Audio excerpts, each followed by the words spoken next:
আসসালামু আলাইকুম। ক্লাস 10 তোমাদের ম্যাথ ক্লাস আজকে হবে। তো আমরা সরল সুদ চ্যাপ্টারটা পড়াচ্ছিলাম। আজকে হয়তো এই চ্যাপ্টারের শেষ ক্লাস। আগের চ্যাপ্টারগুলো তোমরা নিশ্চয়ই দেখেছো। আশা করি কোনো প্রবলেম হয়নি, কারণ তোমাদের কাছ থেকে কোনো প্রবলেম হয়েছে এরকম কোনো কিছু আমি জানতে পারিনি, বা তোমরা বলোনি, আমরা ধরে নিতে পারি তোমাদের কোনো প্রবলেম হয়নি। তো যাই হোক, আজকে রিমেনিং পার্ট করে দিচ্ছি বা শেষ অংশটা করাচ্ছি। তোমরা দেখো ভালো করে, আশা করি তোমরা এগুলো সব বুঝতে পারবে। এবারে যেগুলো করালাম এগুলোকে তোমরা রিভিশন করবে, ভালো করে রিভিশন করবে। নতুন চ্যাপ্টার ধরার কোনো দরকার নেই। নতুন চ্যাপ্টার আমি ধরাবো, তোমরা শুধু পুরানোগুলো করবে। যেগুলো আমি করানো হয়ে যাচ্ছে সেই চ্যাপ্টারগুলো তোমরা করবে। আর নতুন চ্যাপ্টার আমি যখন ধরবো তখন আমার সাথে সাথে করবে। অ্যাডভান্স কেউ কিছু করতে যেও না, কোনো করার দরকার নেই। তোমরা তো খবরে দেখছো যে স্কুল খোলার একটা পরিকল্পনা সরকার নিচ্ছে, এখনো ফাইনাল হয়নি, একটা চিন্তাভাবনা স্তরে রেখেছে। তো শিক্ষা দপ্তর, তারা মধ্যশিক্ষা পর্ষদ, তারা মাননীয় মুখ্যমন্ত্রীর কাছে একটা আবেদন করেছে যে স্কুল খুলে দেওয়া হোক। এখনো সেটা তার কোনো রিপ্লাই আসেনি, তবে যা চিন্তাভাবনা চলছে তাতে খুব শীঘ্রই স্কুল খুলতে পারে। যাই হোক, যখনই আমাদেরকে সরকার অনুমোদন দেবে আমরা তখন স্কুল খুলব, তোমাদেরকে নিয়ে আসবো। তখন থেকে তো অফলাইনে ক্লাস হবে। এখন অনলাইনে যতটুকু এগোনো যায় সেটা এগিয়ে দিই, তারপর অফলাইনে চলবে। যাই হোক, তোমাদের সেই মতো অবস্থা। তোমাদেরকে প্রথম চ্যাপ্টার আমি ধরেছি সরল সুদ কষা, এবং তার শেষ পার্ট আজকে করাবো। বড় কোশ্চেনগুলো হয়ে গেছে, তো আজকে যে শর্ট কোশ্চেনগুলো করাবো সেগুলো হচ্ছে, প্রথমে দেখো বিয়ের দাগে কিছু তথ্য দেওয়া আছে এবং বলতে হবে সেগুলো সত্য না মিথ্যা। যে ব্যক্তি টাকা ধার করেন তাকে অধমর্ণ বলে। দেখো, টাকা কেউ ধার করে আর কেউ একজন দেয়। কারণ যে টাকা ধার করে সে তো কারোর না কারোর কাছ থেকে টাকা ধার করবে। তাহলে যার কাছ থেকে টাকা ধার করবে তার পরিপ্রেক্ষিতে বললে কি হবে, সে টাকা ধার দিচ্ছে। একজন ধার দেবে আর একজন ধার নেবে। যে টাকা ধার দেবে তাকে বলবো উত্তমর্ণ, উত্তম থেকে। উত্তম মানে ভালো, যে টাকা ধার দেয় সে নিশ্চয়ই ভালো লোক। আর যে টাকা ধার নেয় সে অতটা ভালো লোক বলবো না, মানে খারাপ তো বলবো না, সে তো নিশ্চয়ই কোনো কাজে টাকা ধার নিচ্ছে। তো যাই হোক, যে টাকা ধার দেয় তাকে বলবো উত্তমর্ণ, হসুতয়তে মূর্ধন্যরে উত্তমর্ণ। আর যে টাকা ধার নেয় তাকে বলবো অধমর্ণ। তো এখানে দিয়েছে যে ব্যক্তি টাকা ধার করেন তাকে অধমর্ণ বলে। ঠিক না ভুল? অবশ্যই সত্য, এটা সত্য হবে। পাশে তোমার টি লিখে নাও, বা টি লিখো না, সত্য লেখো। তুমি সত্যই কথা লিখো, কারণ বিবৃতিতে লেখা আছে নিচের বিবৃতিগুলি সত্য না মিথ্যা লেখি। তাহলে তোমাকে ট্রু বা টি, ফলস বা এফ এগুলো লেখা চলবে না, তোমাকে পুরো বাংলায় লিখতে হবে সত্য। 2 নম্বরটা বলছে আসল এবং শতকরা বার্ষিক সরল সুদের হার অপরিবর্তিত থাকলে মোট সুদ সময়ের সঙ্গে ব্যস্তানুপাতে পরিবর্তিত হয়। মোট সুদ সময়ের সঙ্গে ব্যস্তানুপাতে পরিবর্তিত হয়, অর্থাৎ আসলটা যা আছে, আসল ধরো 500 টাকা, সময় ধরো 2 বছর, আর এখানে মোট সুদ। এখন আসলটা 500 টাকায় থাকবে, সময়টা না, সুদের হার ক% হয়, ধরো 10% হয়। এটাও একই থাকবে। 500 টাকা জমা দিয়েছি, সুদের হার হচ্ছে 10%, অর্থাৎ বার্ষিক 10% সুদের হারে 2 বছরে যা সুদ দেবে, যদি এটা 5 বছরে হতো তাহলে সুদ বেশি দেবে না কম দেবে? অবশ্যই বেশি দেবে। তাহলে আমরা বলতে পারি যে এইগুলো যদি অপরিবর্তিত থাকে, যদি পরিবর্তন না হয়, তাহলে কোনো একটা সময়ে যা সুদ দেবে, সময় যদি বাড়ানো হয় সুদের পরিমাণটাও বাড়বে, সময় যদি কমানো হয় সুদের পরিমাণটা কমবে। অর্থাৎ সময়ের সঙ্গে মোট সুদের সম্পর্ক হচ্ছে ব্যস্ত লেখা আছে, কিন্তু আমরা দেখতে পাচ্ছি এটা বাড়লে এটা বাড়ছে, অর্থাৎ আমরা দেখতে পাচ্ছি সরল। আর এখানে বইয়ে লেখা আছে ব্যস্ত, অর্থাৎ বিবৃতিটা মিথ্যা।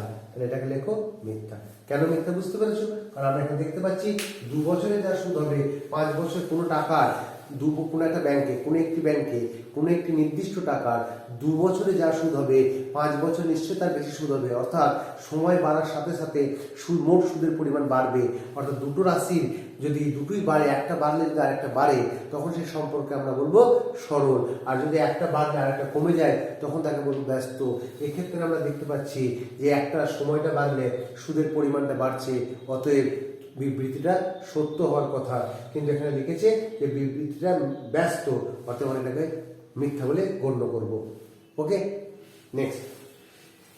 যে ব্যক্তি টাকা ধার দেন, একটু আগে বললাম টাকা কেউ ধার দেয় আর কেউ টাকা ধার নেয়। যে টাকা ধার দেয় তাকে বলে উত্তমর্ণ, যে টাকা ধার দেয় তাকে বলবো উত্তমর্ণ, আর যে টাকা ধার নেয় তাকে বলবো অধমর্ণ। এক্ষেত্রে যে ব্যক্তি টাকা ধার দেন তাকে কি বলবো? ড্যাশ, তাকে বলে ড্যাশ। কি বলবো? শূন্যস্থানে হবে উত্তমর্ণ, তো শূন্যস্থানে লিখে না উত্তমর্ণ। ঠিক আছে, বুঝে গেল? নেক্সট দেখি।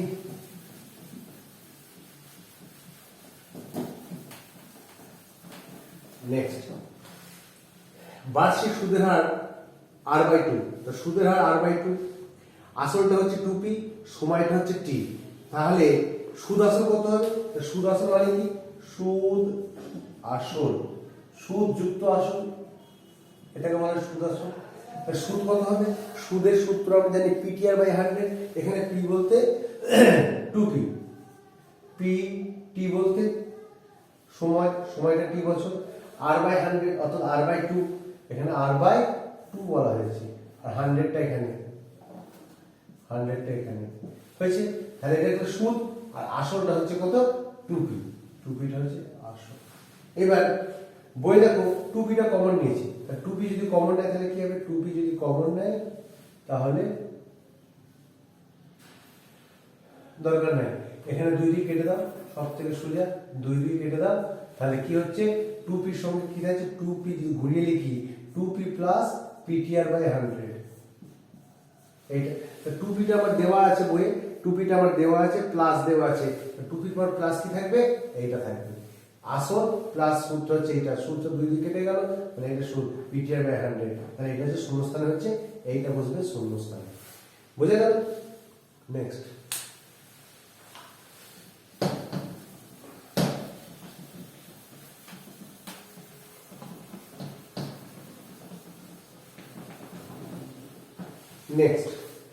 এক বছরে আসল ও সুদ আসল এর অনুপাত হচ্ছে 8:9।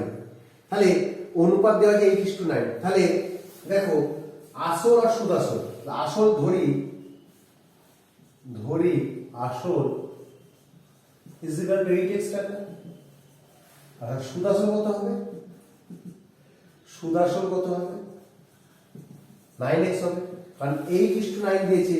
আসল এবং সুদ আসলের অনুপাত হচ্ছে 8:9। আর আমরা অনুপাতকে কোনো সংখ্যা বলতে পারি না, অনুপাতের সঙ্গে কোনো একটা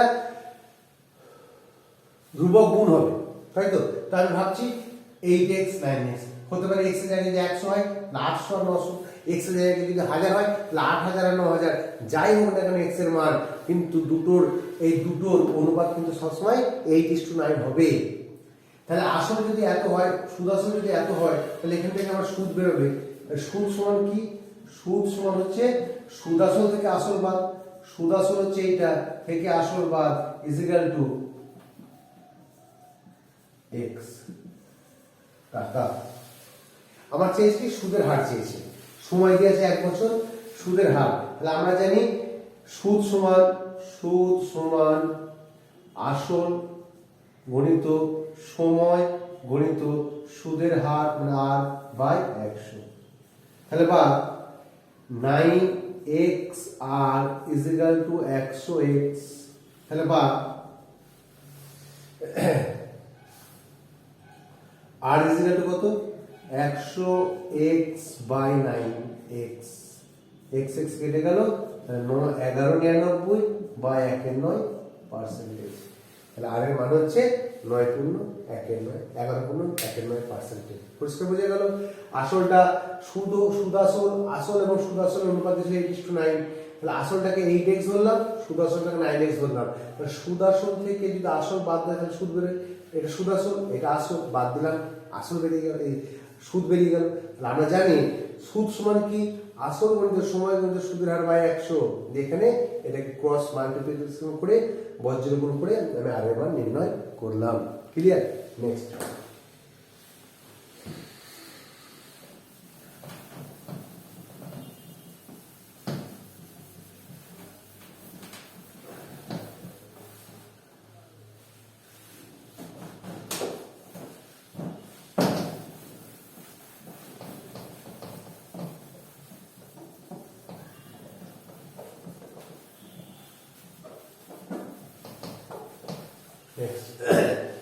কোন মূলধন বার্ষিক 6.14% সুদের হারে কত বছরে দ্বিগুণ হবে?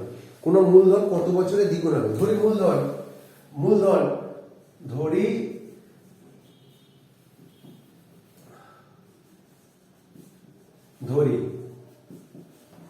ধরি মূলধন x টাকা, তাহলে সুদ আসল কত হবে?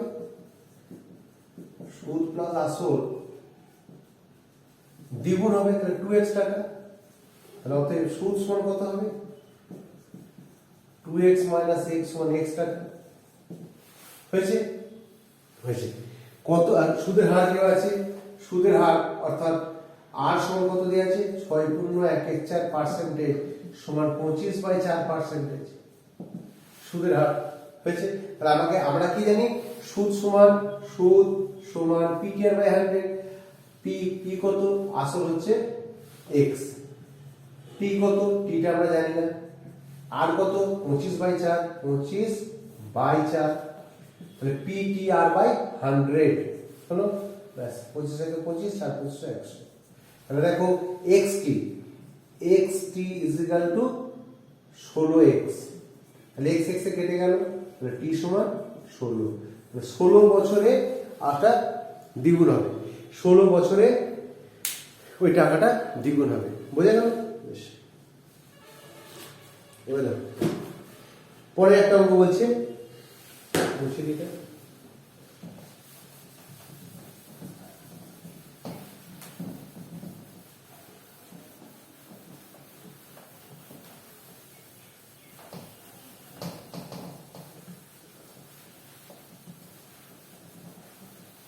পরে একটা অঙ্ক বলছে যে সুদের হার 4% থেকে কমে গিয়ে 3.34% হওয়ায় অমলবাবুর বার্ষিক আয় 60 টাকা কমে গেল। অমলবাবুর বার্ষিক আয় 60 টাকা কমে গেল। তাহলে আমার যদি সুদের হার যদি কমে যায়, ধরো কোনো একটা ব্যাংকে 4% সুদ দেয়, তো সেখানে কোনো একটা টাকা জমা দিলে যে পরিমাণ সুদ পাবো, যদি সুদের হারটা 3% করে দেয়, তাহলে আমি সুদটা কম পাবো। আয় বলতে এখানে কম, সুদটা কত কম পেয়েছে সেটা বলতে চাইছি।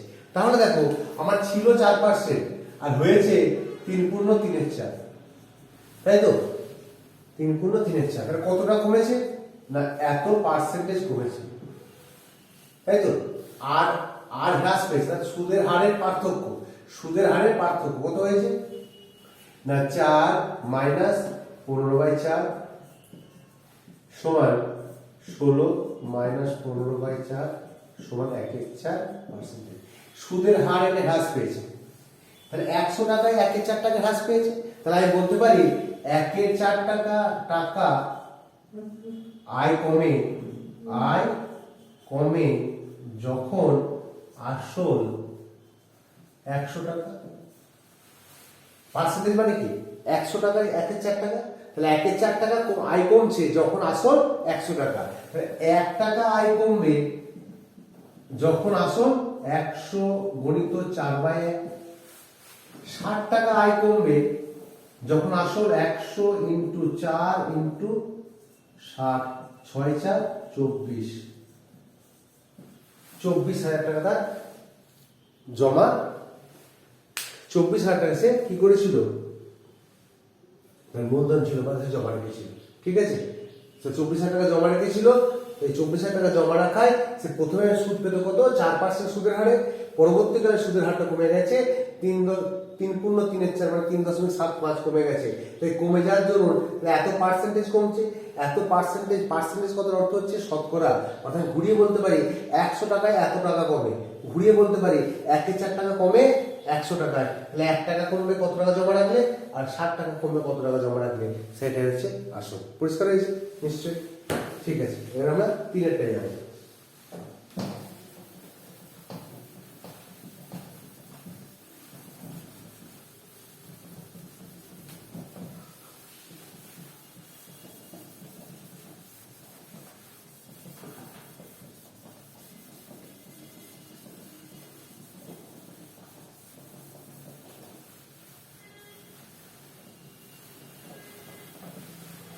নেক্সট, বার্ষিক শতকরা সুদের হার কত হলে কোনো টাকা 4 বছরের সুদ আসলের 8-25, সুদটা বলেছে আসলের 8-25, সুদ সুদ ইজ ইকুয়াল টু x টাকা, না আসল, আচ্ছা আসলটা করে দিই,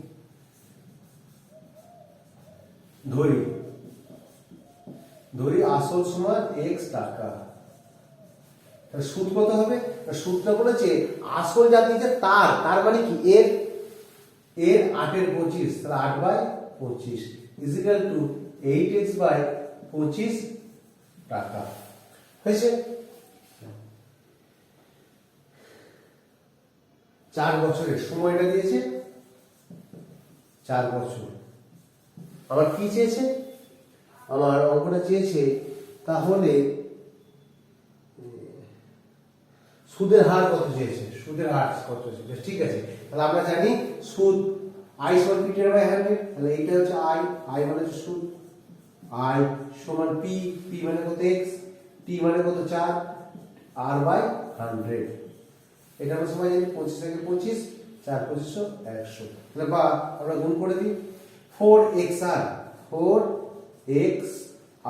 is equal to 32x, বা r সমান চেয়েছে তাহলে 32x/4x, x কেটে গেল 4-8-32, তাহলে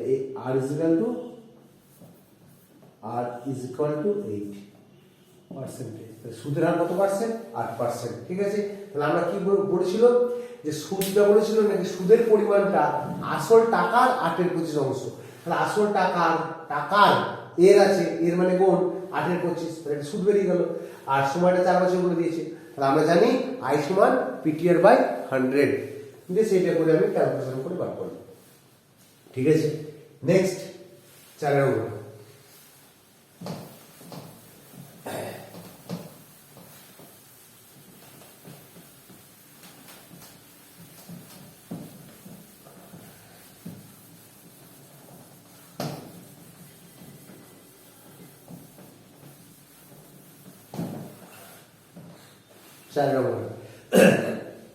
বার্ষিক শতকরা সুদের হার কত হলে কোনো টাকার 10 বছরের সুদাসলের 2/5 অংশ, 10 বছরের সুদটা বলেছে সুদাসলের 2/5 অংশ, তাহলে আমাকে সুদাসলটা ধরে নিতে হবে, ধরি সুদাসল সমান x টাকা, তাহলে সুদটা কত হবে, কারণ বলে দিয়েছে সুদটা হচ্ছে সুদাসলের 2/5, সুদাসল যেটা তার 2/5 into 2/5 is equal to 2x/5 টাকা, তাহলে এটা হচ্ছে সুদ আর এটা হচ্ছে সুদাসল, তাহলে আসল কত, অতএব আসল সুদাসল থেকে সুদ বাদ গেলে আসল বার হবে,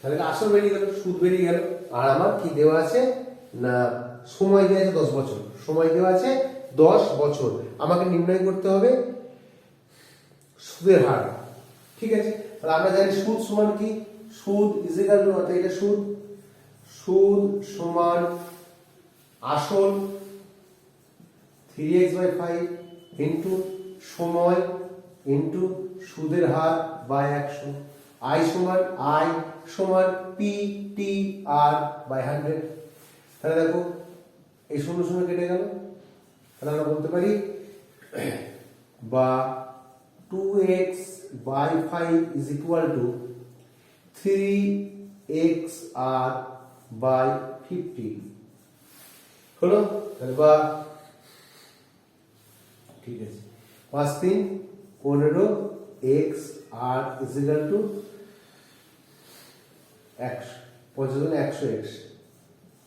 100 তাহলে বা r সমান 100x/15x, x কেটে গেল 3 20 সমান পূর্ণ বাংলায় 6 পূর্ণ 2 এর 3% আর এর মান। ঠিক আছে, তাহলে আমরা কি বললাম, এখানে যেহেতু বলেছে সুদটা নির্ণয়, সুদটা কিভাবে বলে দিয়েছে না, সুদটা বলেছে সুদাসনের 2 এর 5। তুমি একটা কাজ করবে, ওখানে দেখো এখানে লেখা আছে 10 বছরের সুদাসনের দুটো সুদটা পর পড়বে এরকম যে একটা সুদের পর কমা দাও দিয়ে এরকম করো 10 বছরের সুদাসনের 2 এর 5, সুদটা হচ্ছে সুদাসনের 2 এর 5, তাহলে একটা সুদের পর কমা দিয়ে দাও, কমাটা ওঠেনি। ঠিক আছে, তাহলে সুদটা সুদাসনের 2 এর 5, সুদটা এই সুদের পরিমাণটা কি হবে, যেটা সুদাসন আছে তার 2 এর 5, তাহলে সুদাসন এইটা, সুদটা এইটা, তাহলে সুদাসন থেকে সুদ বাদ দিলে আসল বেরোয়, সুদাসন থেকে সুদ বাদ দিচ্ছে আসল বেরিয়ে গেল। তাহলে এবার সময় I সমান PTR/100, যে আর এর মান বার হয়ে গেল। ঠিক আছে, নেক্সট করি আমরা লাস্ট অঙ্ক।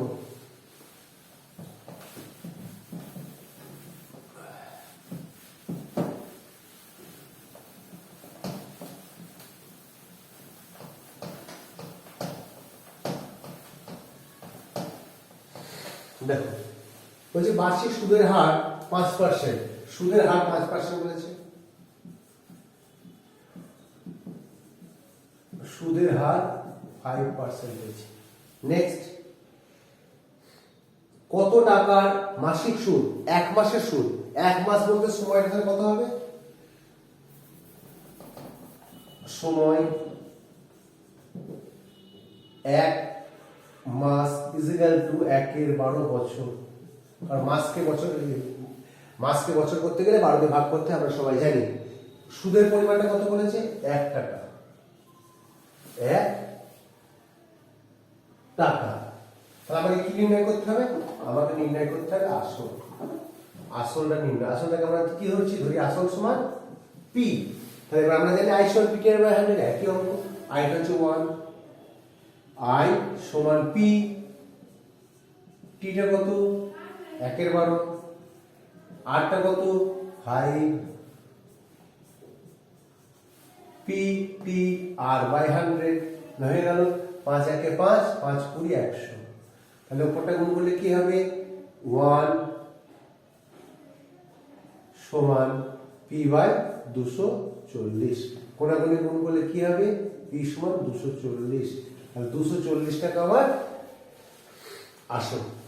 ঠিক আছে, তাহলে এখানে আমরা সময়টাকে সবসময় বছরে করে নিতে হবে, মাস আছে এটাকে বছরে করে নিতে হবে, তাহলেই হয়ে যাবে। ঠিক আছে, I সমান PTR/100 সবই কিন্তু আমার এই একটা সূত্রের উপর আমার সবই প্রয়োগ হয়ে গেল। ক্লিয়ার আছে? ঠিক আছে, আজকে তোমাদের সরল সুদ কষা চ্যাপ্টারটা শেষ হয়ে গেল। ঠিক আছে, আজকে ভিডিওটা আমরা এই সোমবারেরটা, আমরা যেহেতু সোমবারে আমার ম্যাথ ক্লাস আছে, আর আমরা যেহেতু আগের দিনকে ক্লাস ছাড়ি, সোমবারের ক্লাসটা আজকে ছাড়লাম, আর মঙ্গলবার তোমাদের ছুটি থাকবে। নেক্সট ক্লাস আমার বৃহস্পতিবারের ক্লাস আছে, অর্থাৎ বুধবারের দিনকে আবার আমি নতুন চ্যাপ্টার শুরু করব, দ্বিঘাত সমাধান। নতুন চ্যাপ্টার শুরু করব, সেটা হচ্ছে দ্বিঘাত সমাধান। এটা করব নাকি চক্রবৃদ্ধি সূত্র করবো, আর দরকার নাই, দ্বিঘাত সমাধানে ছাড়ো। সিলেবাসে দ্বিঘাত সমাধান দিয়েছিলাম, কিন্তু তোমরা এখন এটা ছাড়ো, আর আমি ভেবে দেখলাম যেহেতু সুদ কষা চ্যাপ্টার করছি, এর সাথে কিছুটা রিলেটেড চক্রবৃদ্ধি সুদ, ওটা সুদ কষা চ্যাপ্টার, তাই এইটার সাথে যেহেতু ওইটা রিলেটেড, তাই আমি ওইটা আগে করে নেবো। তাহলে দ্বিঘাত সমাধানটা পরে করব, আগে এর সাথে সাথে আমরা কি করছি না চক্রবৃদ্ধি সুদটা পরের দিনকে আমরা স্টার্ট করব। ঠিক আছে, ভালো করে দেখবে, এগুলো ভালো করে পড়বে, রিভিশন করবে, যদি কিছু বুঝতে না পারো অবশ্যই আমাকে বলবে, আর নেক্সট দিন চক্রবৃদ্ধি সুদ করাবো। ঠিক আছে, ভালো থাকবে, সুস্থ থাকবে।